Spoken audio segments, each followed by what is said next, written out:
Welcome to my channel, and today I'm going to go over my Madden 26 sliders and also how I set up my Madden 26 franchise. The first thing that I do when I start up Madden franchise is I go into edit rosters outside my franchise. Then I go select all teams and I sort it by the quarterback. Once I have everything sorted by the quarterback, then I go all the way over to TUP on the rating scale, and that stands for throw under pressure. So what I do is I take that number and I lower it to 80. So I want to cap every quarterback in the NFL to 80 max. So anything that has it below 80, I don't touch. Anything above 80, I change it to 80. So Lamar Jackson, for example, right here, that 98, I would change that to an 80 overall for just the throw under pressure. Then I would continue to edit by sorting from the highest to lowest on that category for each and every quarterback that is in the NFL. After every game, you're going to have to check the rosters to make sure that your TOP isn't over 80 on each player because of the coaching abilities have these artificial boosts that they put on them. So you'll have to drag those back down by doing the same thing. You go into the rating and it may show below 80 already, but with that boost it's putting it over, so you still want to bring it down. So if it's 87, you want to bring it back like 7 points to bring it back down to that 80 overall for your cap.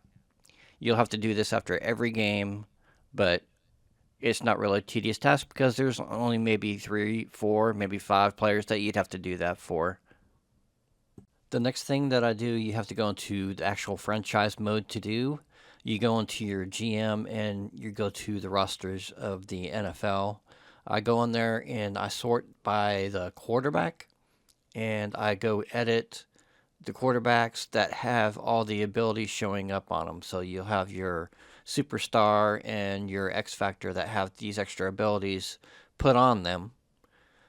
So what I do to do that is I go into every one and I just go into edit into the ratings and their development. I just knock it back to star. Star doesn't have abilities attached to it, but they still develop in a faster rate. So I do this for all the quarterbacks, all the wide receivers, and all the tight ends in the game that have abilities attached to them. So I can turn those off. And also, the game is kind of unbalanced. So this would help out the defense because I leave the abilities on for the defense, running backs, offensive line, defensive line, and so forth. So this helps it a little bit from being like 80, 90% completion rates. The next thing I'm going to go over with you is my franchise setup. I play on All-Pro Simulation. I use the multimeter. Quarter length, I use 8 minutes, and I turn the accelerated clock off. I don't have a minimum play clock time. I have a play call cooldown on offense only of 5 plays, so I don't repeat plays over and over again. I turn that off for the defense because there's more offensive plays than there really is for defense. The team settings I just leave as they are as at default. I do not auto progress the players. I turn off the ability weekly recap because I don't like seeing that graphic coming up after every game that I play. Tutorial pop-ups, if you're a beginner, you'll need those maybe. If not, I usually turn them off.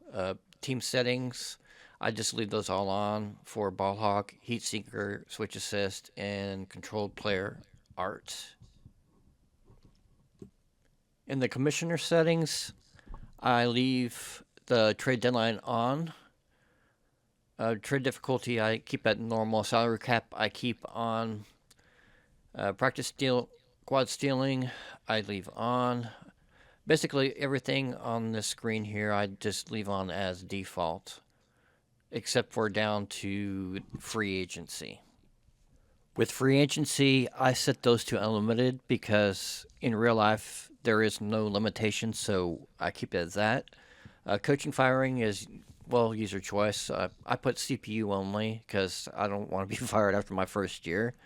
Because I went in there and I went to the league schedule and auto forced wins for the teams. Career clock I leave on. Breakout scenarios I turn off. I really don't care for those because they have unrealistic goals, even though they still come on.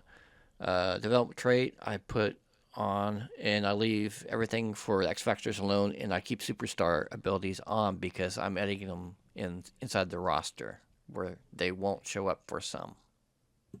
I don't really touch the minimum roster size or any of the overall restrictions because it's just me playing. I can understand if you had somebody else playing, but I usually just play solo online. As for wear and tear, I keep it on and I keep it on as default. It seems to work for me, especially with substitutions in the game. Moving on to XP, I usually keep the XP as default for the progression XP, except for the quarterbacks I lower to 20 because they are really fast when they gain XP, so I want to slow that down a little bit. For the age progression on the XP, I cut it completely off at 27 years. So anybody from 27 years on shouldn't be accumulating any XP except for the bonuses from the coaching abilities in the game. The age regression rate I leave as the default, so 26 through 35 plus is all 100. All right, let's get to the sliders. For the player skill, I keep QB accuracy at 50, pass blocking at 50. There seems to be a good pass rush for the CPU. Wide receiver catching a takedown 2 notches to 48 because I want to see a little bit more drops and incompletions because they catch too much. Run blocking, I put down to 25 because running is just way too easy in the game since the update before this last one. Ball security, I keep at 50. Reaction time, 50. Interceptions I turned down to 30 because there's just too many interceptions in this game. They're not wide receivers, they're cornerbacks. They should be dropping passes. Pass coverage I keep at 50. And tackling I keep at 50 for the user. There seems to be a good amount of broken tackles, so I'm fine with that. Next thing we're going through is the CPU skill, QB accuracy. I want to keep down to 40 because I want some overthrows and inaccurate throws when playing. Even on the short throws, they seem to throw more thanks to the throw under pressure being lowered. Pass blocking, I keep at 50 because the rush is good. And that also helps with our throw under pressure ratings. So we'll see a little bit more inaccurate throws with those. Wide receiver catching, I turned down to 25 because basically the CPU catches everything that's thrown their way. This way they'll drop a few now and then, but it's not really a substantial amount, just like a normal amount that you would see on TV. Run blocking, I turned up to 65. You could possibly turn that even more up because CPU running is still pretty bad. They really can't run the ball. Ball security, I have at 50. Reaction time at 50, and same with them. Interceptions I turned down to 30 because, like I said, cornerbacks aren't wide receivers and they shouldn't be able to catch everything. Pass coverage I keep at 50, and tackling I keep at 50. Like I said on the other one, it still has a good amount of misses. For special teams, I took down the power to 40 and accuracy at 40. This gives the player and also the CPU more of a chance to miss a field goal as they were just a little bit still too high, even though it's better than last year on the misses, but they're still a little bit too high. So you may see like a 50-yard kick go wide left or wide right. Next thing up are the injuries. I turned them up to 25. Some played it down to 10, but I really don't see too many injuries, so I turned it up to 25 for just small injuries. They're really not like career-ending or anything like that or an extended time. They're usually just like a few plays they're out and they come back in. so that's fine. Fatigue, I leave at 50 because if you higher it, you're going to have an increase of amount of penalties, and the subs just kind of don't work right. The way I sub it is through wear and tear and through a normal, except for the quarterback I put to the lowest rating where they never come out. Everybody else is played at normal, and they seem to come out in a good rate. Um, Threshold, I leave that at 50. Some people like to move it like a bit higher, but I think that messes with some of the blocking and it just kind of makes it wonky. I do agree that if you have a higher fatigue level, I'm sorry, a higher threshold level, that there'd be less separation, but it just doesn't seem to play right. It doesn't really seem to play as smooth. And I find it just leaving it as is, my players seemed a little bit more aggressive for some reason. I don't know why. The precipitation levels for the wear and tear, I just leave those as default. They seem to work fine for me. And the final thing that we'll go over today is the penalty settings, which I only change four of them, and the remaining are just sitting at default.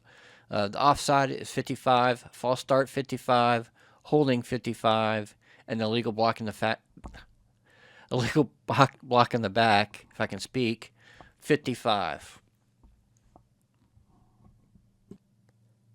And that's the last of the slider set and the franchise setup that I have. I seem to be having a fairly good time with this. I mean, there's still going to be little bugs here and there, but it's a little bit more enjoyable now.